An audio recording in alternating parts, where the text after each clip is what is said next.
Yes, Dr. Kunal. Yes. Good evening, all participants. On behalf of Phoenicia Biotech, I am Dr. Kunal Kobragade, Head Medical Affairs, welcoming you for the webinar. Today's webinar is most important in hemato-oncology, is hemato-oncological malignancies and multiple myeloma. This topic is very interested for oncologists, importantly the hemato-oncologist as well as the orthopedic surgeons. Because multiple myeloma is getting managed with the multiple specialties, and for this we have invited hemato-oncologists as well as orthopedic surgeons across the country. For this, our today's speaker is Dr. T.K. Dolai, known as Tufan Kanti Dolai. He is professor and head hemato-oncology department at NRS Medical College and Hospital, Kolkata. Doctor has done his MD medicine from Kolkata, and after that he has completed his DM in clinical hematology from prestigious institute AIMS Delhi. He has having the lot of academic positions and also written the various chapters in medical hematology, including blood cancers. Various blood disorders chapters also has been incorporated in more than 17 textbooks. He has having the all scientific board meetings and chairperson of the hemato-oncology scientific forum. And for this, I invite Dr. T.K. Dolai to enlighten us on managing multiple myeloma. Not only this, but current scenario, we are in the lockdown position which has got extended for the next till the 17th of the May. And for this, we are working on virtual world, interacting with multiple specialties. Academic sessions are going on through the virtual world with the webinar, with the telemedicine. And for this, how to manage the patients during emergency, how to manage effectively patients on telemedicines. Lot many questions are ongoing, and we are supporting for the academic front to all medical fraternity across the country. And for this, I request Dr. Tufan Kanti Dolai to enlighten us on the today's topic, hematological malignancies and multiple myeloma. Over to Dr. T.K. Dolai. Thank you, Dr. Kunal, for the kind introductions, and thank you, Phoenicia Biotech, for the arranging such a nice CME. Basically, during the corona seasons, so the today's topic is the hematological malignancy, particularly focusing on the multiple myeloma and the bone disease. Today the topic of the discussion in the bone disease of the multiple myeloma. Then what are the guidance of the hematological malignancy, the EBMT recommendation in the stem cell transplant and the other hematological malignancy. And you have to guidance of the multiple myeloma patients and myeloma patients, the safety recommendation and few general recommendation I'll try to cover in this CME. So let us come to the bone disease of the multiple myeloma, the today's topic. You know, the multiple myeloma is the one of the important malignancy that we encounter in day-to-day clinical practice, and majority of the young people into around the 40 and the 50, they came us to the come to our clinic, and also the very elder people, that is the 5th decade and the 6th decade, they presented with the low back pain. If I consider the low back pain, that is the back pain, it is the two different series. There is around 70% of the people, they come to the physician for subsequently diagnosis as a case of multiple myeloma. The pathological fracture is usually seen around the 60% of the patient, and subsequently down the line, they were diagnosis as a case of the multiple myeloma. So basically the bone disease is multiple myeloma, around the 70 to 80% of the people they can present.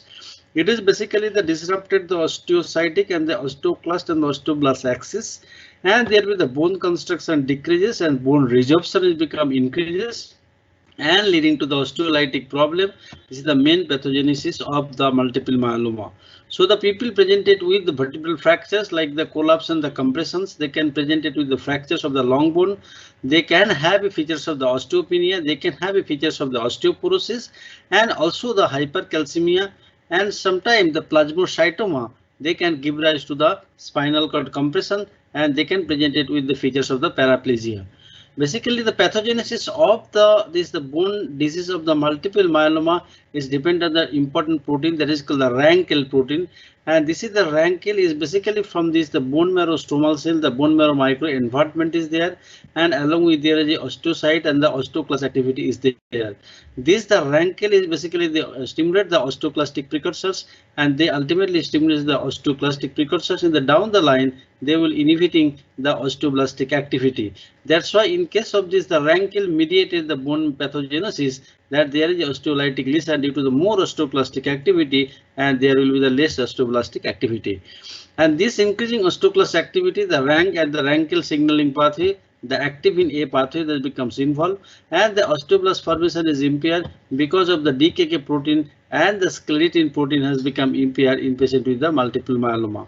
If we go to the further of this, the clarification that the NF-kappa B pathway, the MAP kinase pathway, and the DNA proliferation all becomes involving for developing the bone disease of the multiple myeloma, and also there is some genetic expression, particularly the MYC activation, sometimes the DNA methylation that becomes involved for the development of the bone disease in case of the multiple myeloma.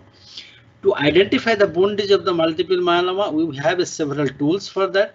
That is a bone scan. There is a routine the radiography, the CT scan, the MRI, the PET CT, and there is a bone mineral density is also there. So these are the technique we can identify the some form of the bone lesions in multiple myeloma, but the details will be in the subsequent slide. In terms of the myeloma related the bone disease, is basically I already told you that is the enhance the osteoclastic activity, the reduce osteoblastic function, the rankel and the activin is the main pathogenesis for developing the myeloma bone disease. For the diagnosis of the multiple myeloma, the recent classification is that we have to have a plasma cell more than 10%, that may be the biopsy proven or maybe the extramedullary plasmacytoma. Along with there will be the myeloma defining event we call the CRAB criteria. In apart from the CRAB criteria, there is another criteria that becomes involved, that is we call the slim CRAB criteria for the diagnosis of the multiple myeloma. In that criteria, the two important thing is there in the bone lesions, means there is one or more osteolytic lesion on the skeletal radiograph CT or the PET CT, or if there is no CRAB criteria is there, if there is MRI is revealed the more than 1% of the focal lesion, then also patient have been diagnosed as a case of multiple myeloma based on this more recent classification we call the slim CRAB criteria, and it is called the biomarker of the malignancy. So the bone disease and the bone lesions is one of the important diagnostic criteria to fulfill the patient has a suffering from the multiple myeloma. Not only for that, the recently the IMWG they have been giving the response criteria. Apart from this, the MRD assessment, there is a role of the MRI and the PET CT based assessment for the there in case of the bone lesion, but these things is becomes evolving gradually. In terms of the different radiographic technique, in terms of the X-ray, conventional X-ray, there is a punch down lytic lesions is the classical we seen in case of the skull, also into the long bone and also into terms of the femur. So there will be the different osteolytic lesions in there. Around the 20 to 30% of the patients have sometimes have a diagnosis of the multiple myeloma leading to the osteolytic lesions. So right, osteolytic lesion is usually seen around 30%, particularly in the trabecular bone, and around 20 to 30% of the patient at diagnosis have a normal skeletal survey, but there is a more sensitive technology is there to identify and pick up the bone lesion of the multiple myeloma. We call the whole body CT or call the Lowdose CT, and this the Lowdose CT has becomes identifying the whole skeleton and any lesion in there they are into the long bone, in the vertebra, and also into the flat bone. We are able to pick up by the whole body CT scans. In the whole body CT scan, basically low dose is used because the radiation exposure has a concern. It clearly identify the different bone lesions. And for this extramedullary plasmacytoma, I will be coming in the subsequent slide. Other tool has been evolving. So for identify the bone lesion, the whole body low dose CT is becomes important tools. Next imaging technology is the MRI, and this MRI is also basically non-invasive technique. There is no exposure of the radiations, and this whole body MRI, the important thing is that if the lesion is minimum, they can able to pick up by the MRI. But the problem of the MRI is that the facility is not available across the country, the whole body MRI. That's why for the guideline, there is a axial and the pelvic MRI is become sufficient enough to diagnose the patient with the multiple myeloma. In terms of the whole body MRI, if the patient is a claustrophobic, the patient is unable to do this MRI technology. So for the MRI, particularly those who are suspected as a multiple myeloma and unable to pick up with the other technology, MRI has a role, particularly if the lesion is more than 5 mm, we can diagnose the patient with multiple myeloma based on this current classification diagnostic technology of the multiple myeloma. In terms of the MRI, the cost issue I already told you, the cost issue is another important. If the patient has a solitary plasmacytoma, we can also pick up by the MRI technology. Patient, there is no bone lesion, but if the plasmacytoma is there, it may be the extramedullary, it may be the soft tissue plasmacytoma anywhere of the body, we can detect it by the MRI technology. And in general, in MRI, the 74% they can detect this the focal lesions, and around 52% of the this one series that the normal skeletal survey by the MRI we can able to pick up there is some lesion by doing the MRI technology. So MRI has a more sensitivity for picking the bone lesions. These are the two series in terms of this the whole body CT, and also for detecting the other technology, how we can differentiate and how we can pick up the different lesion in case of this multiple myeloma, starting from the skull, starting from the spine, thoracic and pelvis, that for by doing the low dose CT is becomes sensitive enough and becomes statistically significant for detecting the lesion in case of the multiple myeloma. So if we consider the technology, the diagnostic technology, the two technologies are very, very important nowadays. That is the low dose whole body CT or MRI for not only for the diagnosis, for the monitoring of the disease, and also if the patient has a absence of the bone disease on the skeletal survey, they may not be required the treatment if other criteria is not for fulfilling for the diagnosis of the multiple myeloma. So for the diagnostic imaging nowadays, the whole body CT and the MRI is become very important. There is some role of the PET CT for detecting this bone lesions also, but the PET CT has a lot of the false positive, false negative lesion, particularly in case of the inflammatory lesions there. PET CT sometimes become using particularly to identify the extramedullary lesions, and sometimes the soft tissue lesion, and sometimes for the fractures, sometimes for the collapse we can detect it by doing this PET CT also. So the PET CT, the MRI and the low-dose CT all can be used for the diagnosis of the bone disease of the multiple myeloma, but the most sensitive tool is that the low-dose CT and followed by the MRI has to be used, because the PET CT subject becomes gradually evolving. In terms of the management of this the bone disease of the multiple myeloma, apart from this calcium supplementation, the vitamin D supplementation, the two important drugs is there. One is the bisphosphonate, one is the denosumab. And another important surgical technology is that there is the kyphoplasty and the vertebroplasty. Here is the role of the surgeon, the orthopedician surgeon becomes they are the friends for treating the patient with the multiple myeloma. And in fact, the patient presented with the low back pain, the collapse and compression, they can present it to the orthopedician first, and then they refer to the hematologist or the oncologist for treating the patient with the multiple myeloma. For the bone disease, there is a lot of this bisphosphonate is there, the pamidronate, the zoledronic acid, a lot of other things is there, but the problem of the osteonecrosis of the jaw is there. Recently, there is a denosumab is also available. The subcutaneous preparation is there. There is a non-inferior to the zoledronic acid. Then the kyphoplasty and the vertebroplasty, we have to do that for a strengthening of the vertebra. If the patient has a pain is there and patient is unable to move and patient is unable to walk due to the pain, then there is a role of kyphoplasty and the vertebroplasty. The surgeons, doctor, particularly the orthopedic surgeon, has a major role for treating that. So they know the subject well, which patient has to do the kyphoplasty, which patient has to do the vertebroplasty, which patient needs the spinal base support. All things it becomes very, very important for the proper diagnosis and the treatment of the multiple myeloma. So if you compare the zoledronic acid and the denosumab head to head, there is no difference. There is a non-inferiority trial of the denosumab. This is the IV, this is the subcutaneous, and the only important thing is that the osteonecrosis of the jaw in both cases. But in case of the renal failure, you don't use the zoledronic acid. In that situation, we have to use the denosumab or the reduced dose of the pamidronate has to be used. Lot of the drugs have been development. There is interleukin 3 inhibitor, the interleukin 7, interleukin 17, and actin D inhibitors are all in the pipeline. So I am not going into the details. So in terms of the management of the bone disease of the multiple myeloma, apart from the calcium and the vitamin supplementation, the monthly zoledronic acid has to be given, and or the denosumab has to be given. In terms of the zoledronic acid, monthly has to be given up to the 2 years. Then after the 2 years, if the activity of the disease is not there, we can stop. If there the active myeloma is there, then we have to continue the twice and the 3 monthly of the zoledronic acid during the chemotherapeutic cycle. If the patient has a relapse and the refractory, we have to use the zoledronic acid, but we have to increase the frequency to 3 to 4 months of the zoledronic acid, because the zoledronic acid not only the property for preventing or treating the bone disease, but they has a property for the anti-myeloma also. So along with the bone disease, we have to use the zoledronic acid. But the current recommendation that in spite of absence of the bone disease, zoledronic acid or the bisphosphonate has to be given routinely in all the patients with the multiple myeloma. So I nicely covered this the bone disease. Next come to the guidance for the hematological malignancy by the EBMT recommendation. In terms of the EBMT recommendation, they have been giving mainly to the transplant.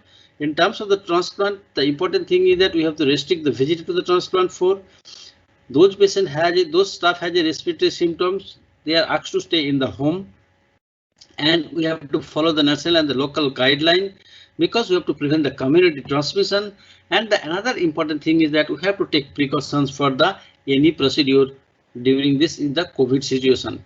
In terms of the scheduling the transplant procedure, we have to defer the non-urgent transplant, because think for the stem cell transplant donor, because they may be infected to the corona infection.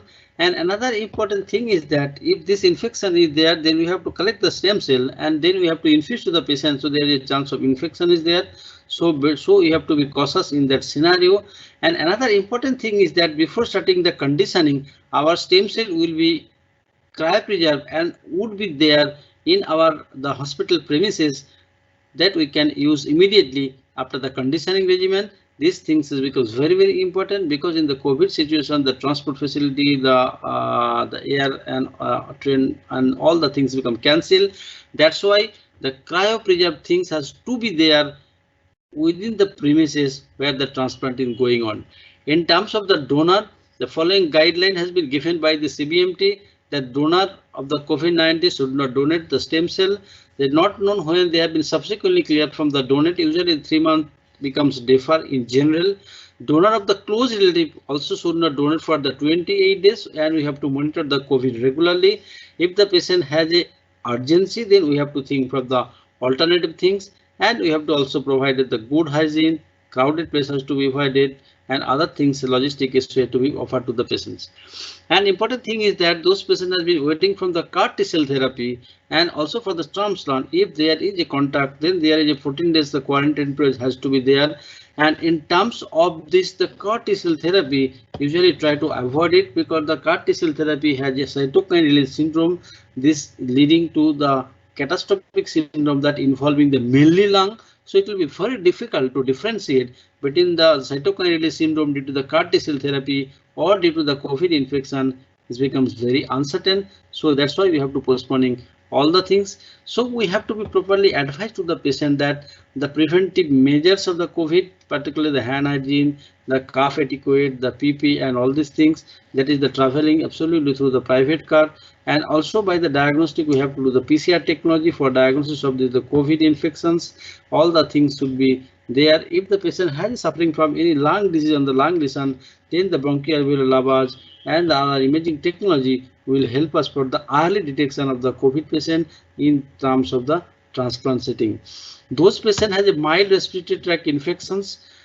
In that cases, sometimes you can offer for the chest imaging. If the imaging is normal, there is no symptom, usually the therapy is not recommended. If the chest imaging is become normal, there is a mild upper respiratory tract infection, then patient may be offered for the clinical trial, or you can simply observe the patient. If the patient has a symptom, and particularly the lower respiratory tract symptom, then we have to do the bronchoalveolar lavage and try to diagnose the patient of etiology of the respiratory tract infection, and depending upon the infection things, then we have to give the proper antibiotic, antifungal or the antiviral. But in terms of the COVID infection, there is no clear-cut recommendation of the guideline is there, but sometimes the chloroquine and the hydroxychloroquine, they have some role for treatment of the COVID infections. Then in terms of the guidelines of the patient with multiple myeloma, that is basically the adopted for the Mount Sinai Hospital, the USA. Kunal, am I audible? Hello. Yes, sir. Yes, sir. You are audible. Yes, It's going on well. Okay. Yeah. Okay. So in terms of the guideline to the hospital, so the guideline recommended at the hospital, but must be considered in the individual basis. The important thing is that the elective procedure, that is, we have to avoid the stem cell transplant and the stem cell harvest. We have to avoid the routine restaging, particularly during the bone marrow biopsy and the bone marrow aspiration technology. In case of the newly diagnosed with the multiple myeloma, or the patient has a relapsed multiple myeloma, has a recent progression, we have to closely monitor the cytopenia stage. We have to closely monitor their electrolyte, particularly the chemistry. And the important thing is that if possible, we can switch to the oral drug, particularly the dexamethasone, the prednisolone, the ixazomib, though it is not available in the India, the cyclophosphamide. That is, we can also give in to the bortezomib also, if the patient can take it in the home in the subcutaneous basis. And you have to proper guide the patient that if any signs and symptom of the corona, please contact us immediately with the help of the telemedicine. If the patient has already in the remission, that is the more than partial remission, then better to switch to the oral therapy. If it is not possible, then we have to continue the parenteral therapy. And because we have to try to cut down the recurrent OPG visit. In that cases, if the patient already on the bortezomib, the subcutaneous preparation of the bortezomib patient can take in the home and the routinely basis, and any problem they can call to the doctor by the telemedicine. Sometimes we use the IVIG in patient with multiple myeloma if the patient has a recurrent bacterial infection or the hypergammaglobulinemia. In that cases, we have to give the IV gamma globulin if the patient has a history of the recurrent infection. In that scenario, we may require the admission for the patient for IVIG infusion, because this IVIG injection has also some protection in case of the some infection and also the some viral infection things. And the important thing is that we have to always support to the patient and the patient relative by over the telephone or the video call. Any problem, they can contact to the doctor for the any assistance.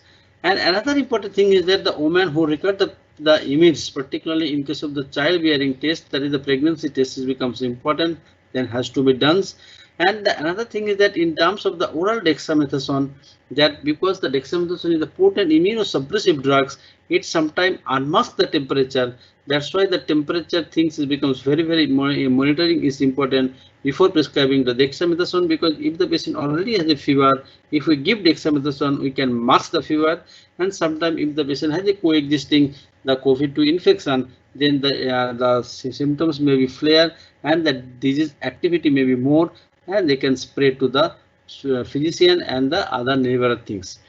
And I already told you, try to switch to the oral drugs if possible. And along with that, we have to take proper precaution to the side effect of the drugs. We have to be given to the anti-nauseatic drug. We have to give in the antidiarrheal drugs.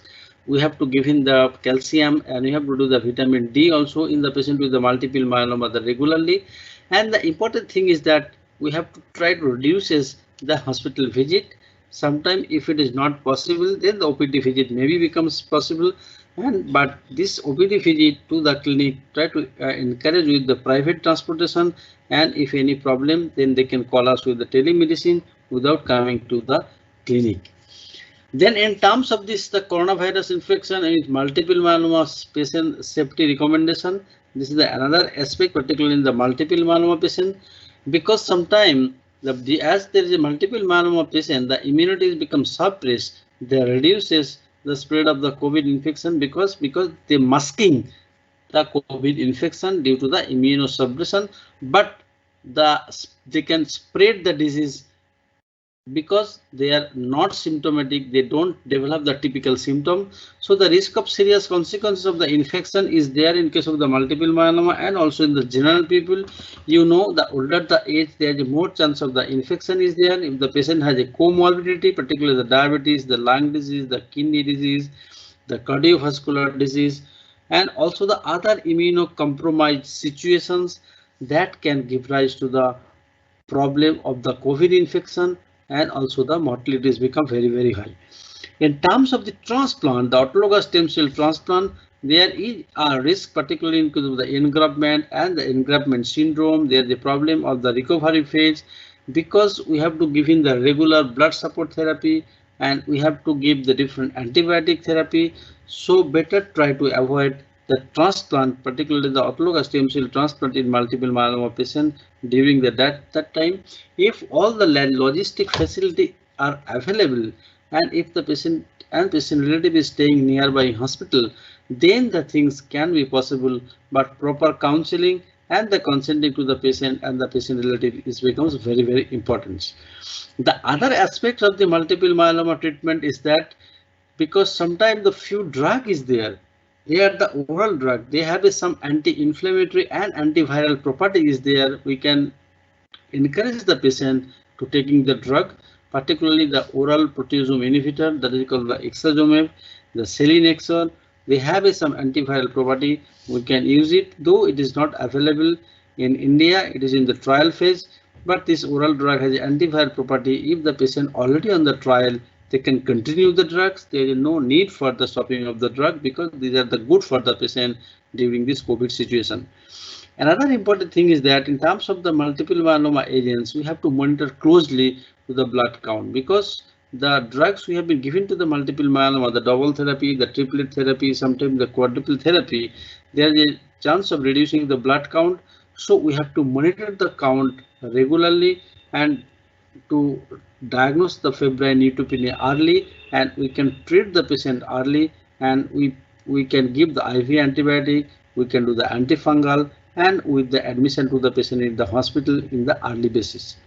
So along with the oral medication, we have to monitor the patient more frequently for development of this neutropenia and subsequently becomes infection and the septicemia. Then another aspect is there the blood and marrow transplantation, the general recommendations here. In terms of this, the hematological malignancy and advice to the center is that I already told you the few things in my previous presentation, but another thing is that the visitors have to be restricted here.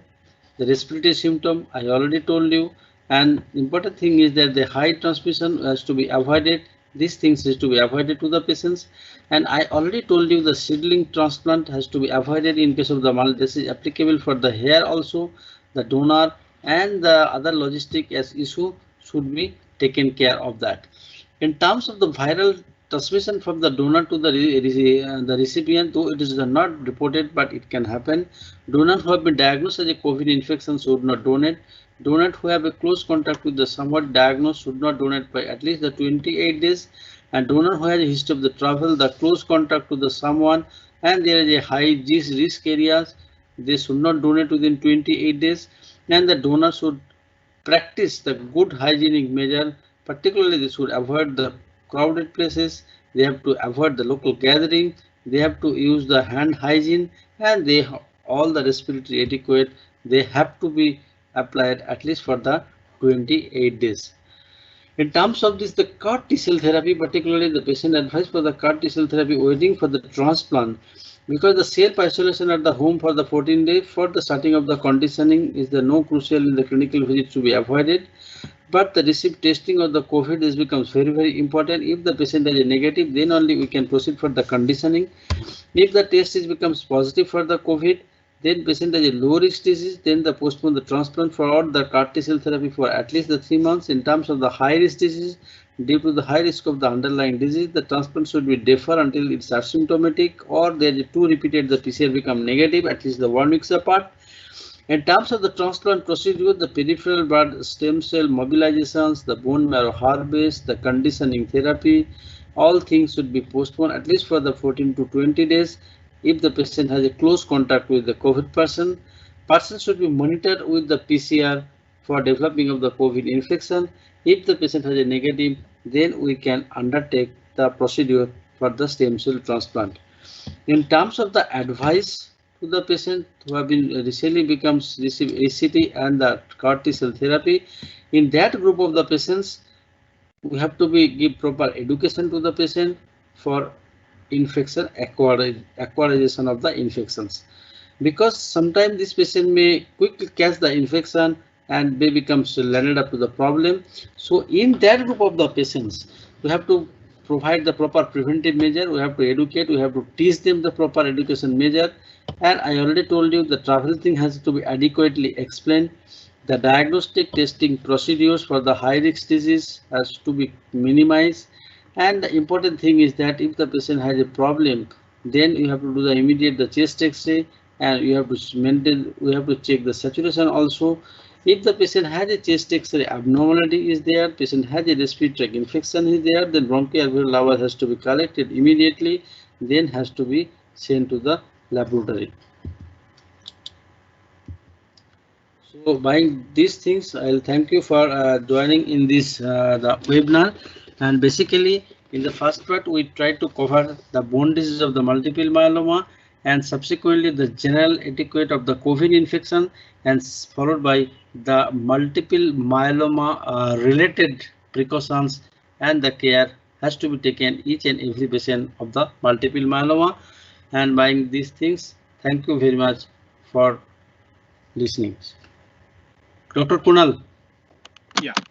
Sir, thank you very much. Sir, there is a one question is appearing. Dr. Bhageshwar Swami from Fazilka is asking about zoledronic acid 4 milligram or 5 milligram dose. So is to be given the 4 mg dose, because the zoledronic acid, the dose is the 4 mg has to be given. And if the patient has a renal failure, then we have to reduce the dose of zoledronic acid to 3 mg. So it is not a 5 mg, the dose is the 4 mg. Sir, how long one can give administration of zoledronic acid? The zoledronic acid has to be given the monthly therapeutic basis. And the important thing is that the zoledronic acid usually patient can take into the home also. And the zoledronic acid we have to give 100 ml normal saline and has to be transfused over the 15 to 20 minutes. And the zoledronic acid has to be taken monthly basis and has to be continue for at least the 2 years. If the patient has a disease in remission, then we may switch or we may stop it. But if the patient has active disease, then we have to continue not only to the monthly, but we have to continue the 2 to 3 monthly basis. Dr. Kunal. Yes. Sir, these are the questions. Now there are no more questions are coming in. On behalf of Panacea Biotech, sir, for your this presentation, which is a much informative in terms of multiple myeloma management for the hematology, hemato-oncology centers, as well as you have touched upon the other blood cancer disorders, and in general, what the advice one should give to the patients and the donors during this COVID. And as every medical fraternity knows that today onwards, continuously we are managing the all types of patients during the COVID pandemic. And this is not the end, but this is the beginning of the new type of management, which is adding less patient visit, telemedicine, then the interactions with the peer group and the consultations, multiple consultations on the video conferencing. So this is going to change the complete practice scenario, and you have touched upon the each and every part of the management of multiple myeloma. Sir, as there are no more questions are there, we thank you very much on behalf of Panacea Biotech. As Panacea Biotech is there to the oncology therapy with nano albumin bound paclitaxel Pacliol for more than 10 years, the first global generic. We have brought down the cost of the therapy for CA breast after introducing the NAP Pacliol for the management. And this has been accepted and accoladed and appreciated by the all oncologists across the country and abroad. Thank you very much to the all oncologists and the orthopedic surgeons, those who are managing the multiple myeloma, bone disorders, and Yes. we are there along with you, always with you for managing your oncology patients. Thank you very much once again, sir. Thank you very much. Thank you. So we can end And now. we conclude this. Yeah, and we end it. We can leave, sir. Okay. Okay. Thank you.